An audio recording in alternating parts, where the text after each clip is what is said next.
वो भटकाना नहीं है। अभी आगे बेसिक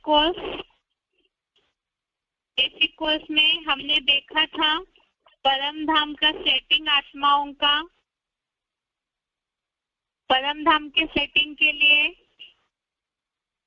जो बताया कि पृथ्वी जो है वो गोल है और उसके पूरा परिधि में, अर्थात जैसी पृथ्वी गोल है तो उसके गोल ऊपर ऊपर ही परम धाम है, स्पेस से भी ऊपर।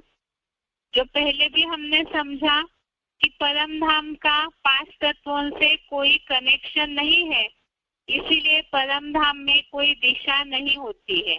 दिशा की बात तो 5 तत्वों की दुनिया में आती है और परम धाम में कोई दिशा की बात ही नहीं है। बाकी आत्माओं का जो सेटिंग दिखाया हुआ है, जैसे बताया कि ऊपर जैसे आत्माओं का परम धाम में सेटिंग दिखता है, वैसे ही नीचे जो मनुष्य सृष्टि का झाड़ दिख रहा है वो भी है। तो इन दोनों का क्या कनेक्शन है? वास्तव में ये तो हम एडवांस कोर्स में समझते हैं, लेकिन जिज्ञासुओं को इस बात को समझाना है कि जो भी बात है, जैसे बुद्धि की जिनकी जितनी ऊंची स्टेज, जो आत्माएं जितनी ज्यादा श्रेष्ठ कर्म करने वाली होगी, 5 तत्वों से जितना अपने को डिटैच रखती होगी, और यहाँ पर जितना बुद्धियोग से ऊंची स्टेज वाली होगी, वो उतना ही परम धाम में परमात्मा के नजदीक रहने वाली होगी। अभी यहाँ ये जो सेटिंग दिखाया है, ये तो केवल समझने के लिए दिखाया हुआ है।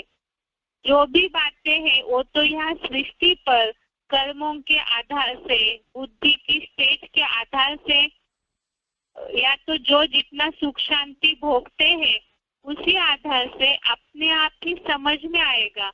और आगे चल करके धीरे धीरे जैसी जैसी ज्ञान की पराकाष्ठा बढ़ती जाएगी, तो यहाँ सृष्टि पर ही जो आत्माएं जितना परे से परे ऊंचा पाठ बजाने वाली होगी, परम धाम में उनका भी वैसा ही क्रम होगा। वास्तव में चित्र जो है वो तो समझने के हिसाब से दिखाया है।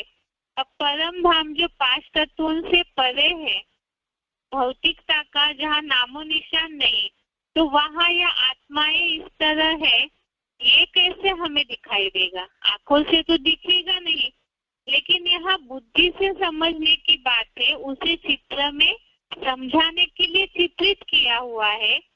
यहाँ सृष्टि पर जो आत्माएं इतनी ज्यादा श्रेष्ठ कर्म करने वाली, बुद्धि से जितना परे से परे पाठ बजाने वाली होगी, वो उतना ही परम धाम में ऊंचे से ऊंचे और भगवान के नजदीक रहने वाली होगी।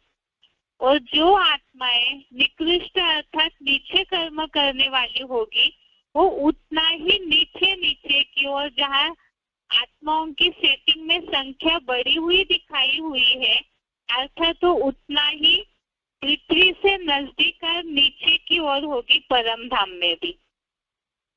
और इसके लिए जरूरी है कि आत्मा यहाँ पर ही जितना ज्ञान योग की पावर और एकाग्रता धारण करेगी, वो उतना ही 5 तत्वों के आकर्षण से परे जाने वाली होगी। और अगर स्थूल होगी आत्मा, तो उतना वो पृथ्वी के नजदीक पाठ बजाने वाली होगी। इसमें ही जैसे जो आत्माएं जितना परे से परे पाठ बजाने वाली होगी, परमात्मा के जितना नजदीक होगी पाठ बजाने में, उतना ही वो अपने से नीचे वालों को कंट्रोल में रखेगी। जैसे परमात्मा एक ऐसी सार्वभौम सत्ता है जिनके नीचे सारी आत्माओं को दिखाया हुआ है, ऑटोमेटिकली ही जितनी भी मनुष्य आत्माएं हैं, नास्तिक ही क्यों ना हो, एक ऐसा समय आता है जो सब भगवान के आगे झुक जाते हैं इस सृष्टि पर। अर्थात ही बुद्धि से सबको झुकना पड़ता है। यहाँ कंट्रोल माना भौतिकता की बात नहीं है, यहाँ बुद्धि के आधार से सब आत्माएं जो जितना ऊंचा होगा उनके नीचे वाली आत्माएं जो है ऑटोमेटिकली उनके कंट्रोल में रहेगी। अर्थात जितना बुद्धि से परे एकाग्र ज्ञान योग की पावर वाली आत्मा होगी वो उतना ही ऑटोमेटिकली दूसरों को कंट्रोल कर सकेगा। इसी के लिए बताया कि परमात्मा तो ऊंची स्टेज वाले हैं और उनसे नंबरवार बाकी जितनी भी मनुष्य आत्माएं हैं, जैसा जैसा बुद्धि की पावर उस आधार से वो परम धाम में उनका सेटिंग नीचे नीचे की ओर रहता जाएगा। अब मनुष्य आत्माओं में तो चैतन्यता है, उसके बावजूद भी उनकी सेटिंग नीचे नीचे की ओर ज्यादा दिखाई है और उससे भी नीचे प्राणी पशु पंछी कीड़े मकोड़े पेड़ पौधे जिनमें भी चैतन्यता है बढ़ोतरी होती है। तो ऐसी जो भी आत्माएं हैं उनका उससे नीचे सेटिंग होगा। मनुष्यों में बुद्धि की पावर है इसीलिए ही वो ऊपर की ओर है परम धाम में उतना ऊंचे होंगे और जितनी चैतन्यता कम बुद्धि की पावर कम उस आधार से उतना नीचे नीचे की ओर अर्थात 5 तत्वों से जहाँ कम डिस्टेंस है कम अंतर है परम धाम का तो वहाँ वो नीचे वाली आत्माएं रहेगी। इसके लिए बताया कि जो आत्मा जितनी ऊंची स्टेज वाली होती है या जितना बुद्धियों की पावर ज्यादा वो सृष्टि पर आकर के वैसा ही लंबे समय तक सात्विकता का पाठ बजाएगी सुख शांति भी भोगेगी। और जो आत्माएं तामसी स्टेज वाली कम ज्ञानियों की पावर वाली होगी तो तामसी जल्दी बनेगी तो उतना ही वो बाद में सृष्टि पर आएगी और कम सुख का भी पाठ बजाती है।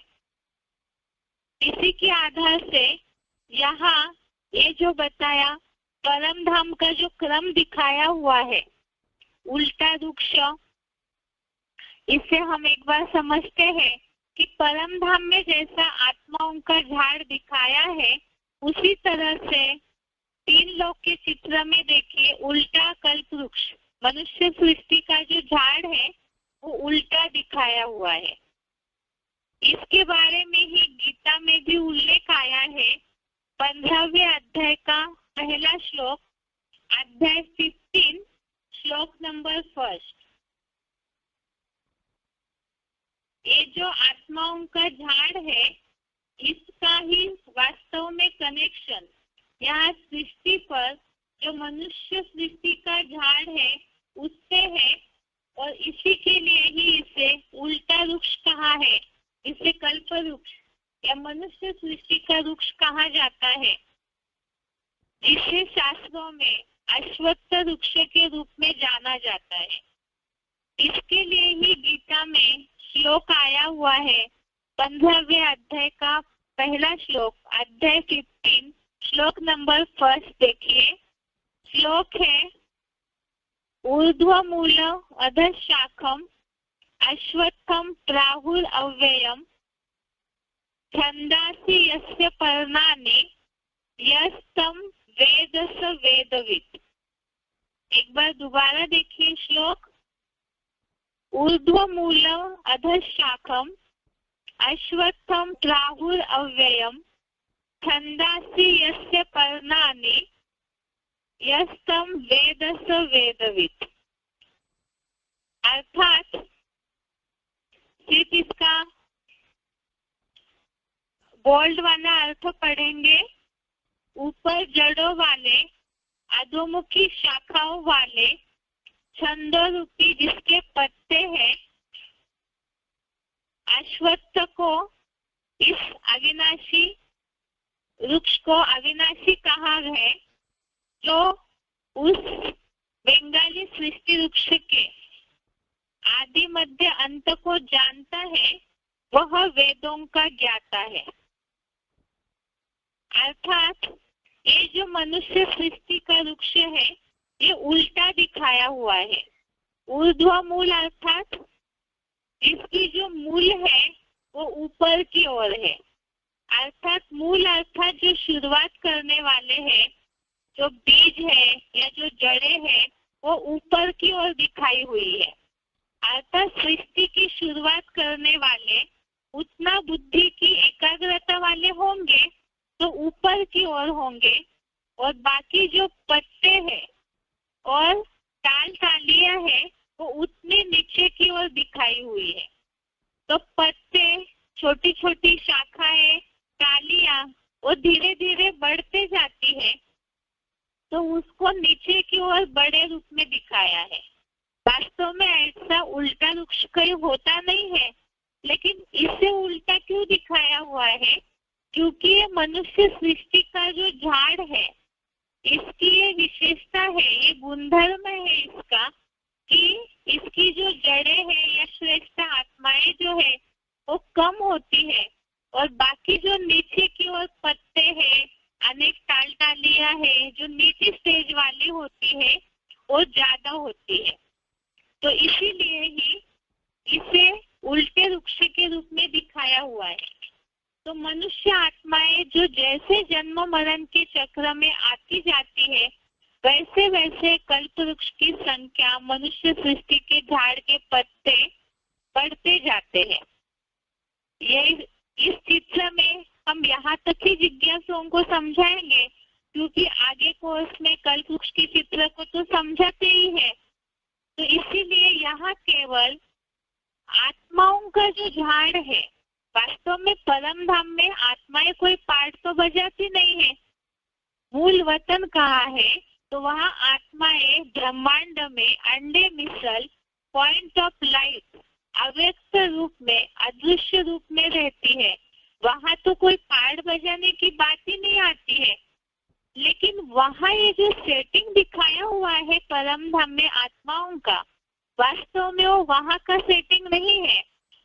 वो यहाँ कल्प वृक्ष में आत्माएं जैसा पार्ट बजाती है मनुष्य सृष्टि में, जितना यहाँ इस दुनिया में आकर के बुद्धि से परे रहेगी, जितना ज्ञान योग की पावर अपने अंदर भरेगी, उसी आधार से वो परम धाम में 5 तत्वों से परे अर्थात उतना ही ऊंचाई में रहेगी।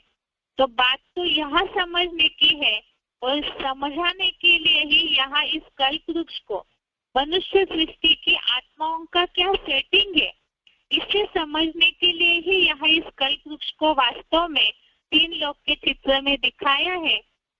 इसकी और विस्तार से जानकारी हम आगे कोर्स में देंगे जिज्ञासुओं को, क्योंकि यहाँ अगर हम और विस्तार में जाते हैं तो जिज्ञासु समझेंगे नहीं।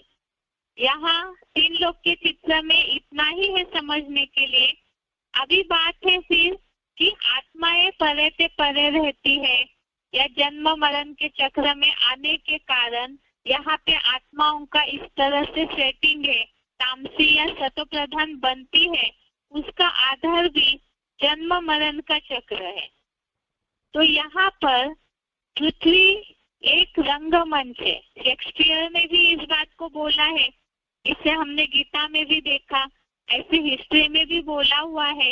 ये सृष्टि एक रंगमंच है, नाट्य मंच है, और यहाँ पे सभी अपना अलग अलग शरीर रूपी वस्त्र, पोशाक धारण करके, अपना ड्रेस पहन करके पार्ट बजाते हैं। और इस रंगमंच पर सभी आत्माओं में अपना अपना अविनाशी पार्ट भरा हुआ है। इसे तो हम श्लोक के आधार से भी समझे हैं कि आत्मा तो अविनाशी है, और आत्मा रूपी रिकॉर्ड में अपना अपना पार्ट भरा हुआ है। तो वो पार्ट यहाँ आत्माएं जन्म मरण के चक्र में आते आते बजाती है। जैसे नाटक है, पिक्चर है, उसके भी सीन्स होते हैं, बीच बीच में इंटरवल होता है। तो इसी तरह से यहाँ भी इस सृष्टि रंगमंच पे 4 सीन में एक ड्रामा प्ले होता है, और आत्माएं यहाँ ही अपना अलग अलग शरीर रूपी वस्त्र, ड्रेस धारण करके पार्ट बजाते हैं। तो उसी को ही जन्म मरण का चक्र बोला हुआ है। और ये जन्म मरण का चक्र 84 जन्मों का होता है। लेकिन इसके बारे में जो अनेक अनेक शाखाएं, पत्ते फैल गए, तो उनकी अनेक बुद्धि होने के कारण इसे अलग रीति से गलत फहमी के रूप में बताया गया कि आत्माओं का या मनुष्यों का 84 लाख योनियों का 84 लाख योनियों में आत्मा घूमती है, इस तरह की गलतफहमी निर्माण की गई है। उसका क्या राज है, इसे हम कल समझते हैं। आज के लिए यहाँ तक ही। ओम शांति।